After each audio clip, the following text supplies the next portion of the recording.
Hi, this is Jennifer from Twist Yoga. Welcome to week 2 of our core and cardio challenge.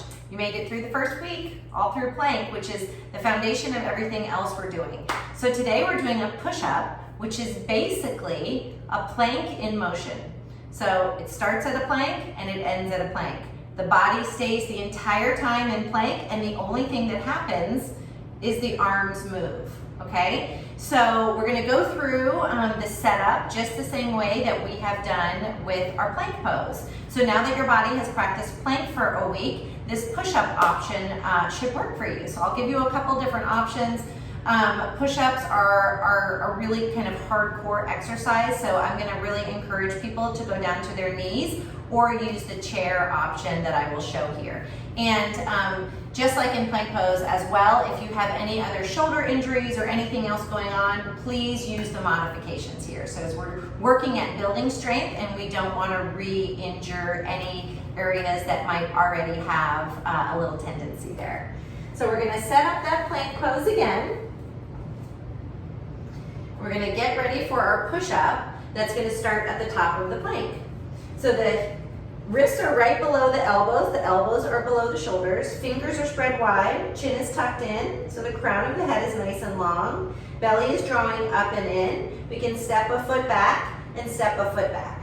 So starting in your plank pose, I suggest really getting your plank set up first and really squeezing the belly up, squeezing the quads and squeezing the glutes, okay? So always trying to avoid that sinking down in the shoulders. So we want to avoid just the shoulders kind of sinking down or the shoulders scrunching up. So you're drawing your shoulders together and then down the back. So setting up your back as a really nice foundation to hold the body up.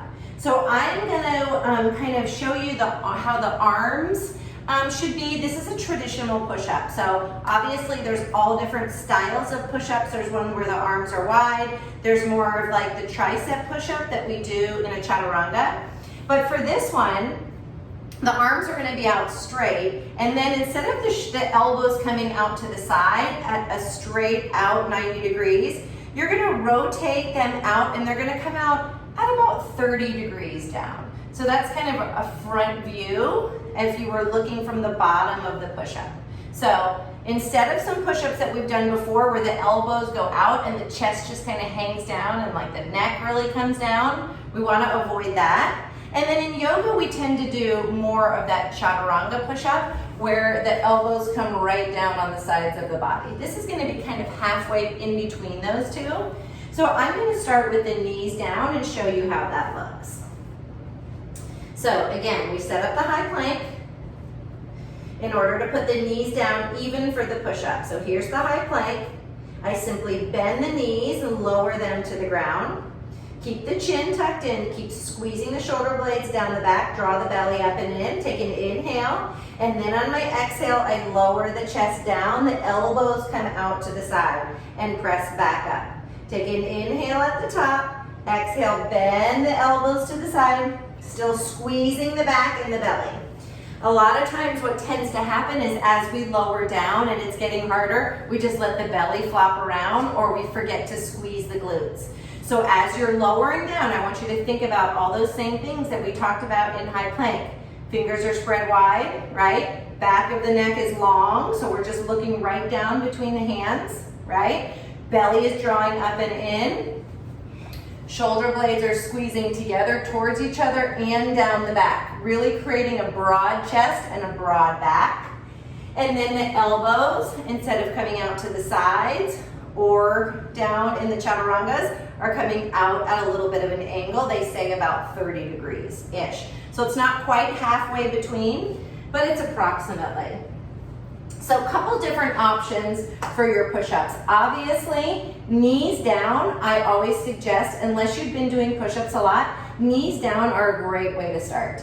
And just like in high plank, if you're doing push-ups from the full position, the closer the legs are together, the harder the push-up will be, the wider the legs, a little bit easier, okay? So those are a few different options there. And then if you're still feeling like that's a little bit much for you, I suggest grabbing a chair and trying your push-up. You'll have the chair go against the wall. Your hands, so this is a little kind of inversion here. So you're, instead of having so much weight down onto your hands, you could lower and lift it up this way, okay? Depending upon how wide your chair is.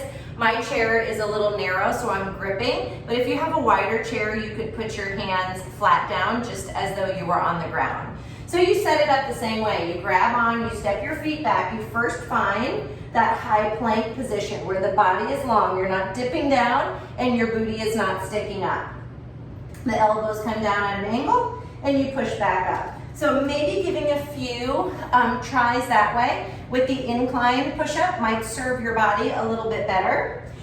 And then if you're looking to really challenge yourself and make your push-up a little bit more challenging and a little bit harder, the first thing you want to do is keep your legs together. So you can try your push-up with your legs sealed up versus the legs nice and wide. And then the next ways that we'll build strength in the push-up is really slowly lowering down, maybe holding on the end, and then slowly pushing back up.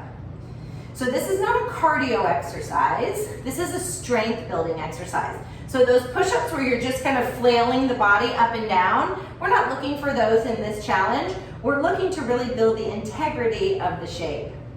So if you feel really comfortable knees down or on the feet, so if you're starting in your starting push-up with the knees down and you want to start building a little bit more strength, you could lift the feet up, point the toes, squeeze the belly up and in, and go down as slowly as you can.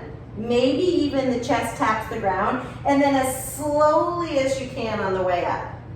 You might go halfway down and hold. Really draw those shoulder blades together, pull the belly up and in, and then come on up. So just really experiment with those different levels. Because for some of us, it might feel really good to go down and push back up. But when we try it, moving really, really slowly, you'll notice that the belly will start to maybe soften. Maybe the back gets wiggly. You'll really want to check in with your head, right? Am I pressing down equally between all my fingers, or am I rolling onto my pinkies? Am I looking forward? Am I looking back?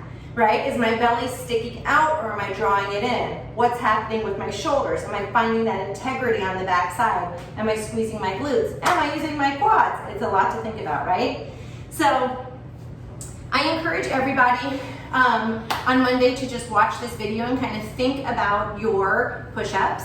You might even, like I mentioned before, take a photo or a video of yourself in your push-up. You might discover something that you didn't know about your push-up. And then for Wednesday, you might try the slowing down version. So you might, even with the knees down or the knees up, just maybe count to 5 on the way down and count to 5 on the way up. Maybe give yourself a challenge of doing 5 of those on Wednesday. And then on Friday, you might even take it up another notch. You might say, I'm gonna go halfway down, I'm gonna take 5 breaths. I'm gonna go all the way down and take 5 breaths. So those are just kind of leveling up your challenges. But if you're fairly new to push-ups or you're rehabbing a shoulder, I had a shoulder injury, so I'm always very, very careful with push-ups. One of the things that I found with push-ups is the slower that I go and with my knees down, I feel the muscles really burning and the integrity of the muscles more than if I'm trying to rapidly increase or if I'm trying to come up onto my feet when my shoulder is not really feeling it. Because if the shoulder is hurting, you're never going to have time for that shoulder to rehab, and you want to make sure you're always taking care of yourself. So remember, a push-up is just a plank in motion. So you've got to set the plank up first before the push-up can happen. So I look forward to hearing about how your push-ups are feeling. If you tried a chair push-up, obviously if you're kind of a beast at push-ups, you can reverse it. You can put your feet on the chair and your hands on the ground, much harder. But there's so many variations with push-ups, as we know. This is just kind of a traditional one. So any feedback that you have, any questions that you have, please post them in our Facebook group. We look forward to connecting with you there, or you can always send us an email at info@twist-yoga.com. Congratulations on working through week 2. At the end of this week, you'll be halfway through the challenge. So hoping that you're feeling stronger in your core, getting those cardio miles in each week, and setting up August for success. I'll see you next week. Namaste.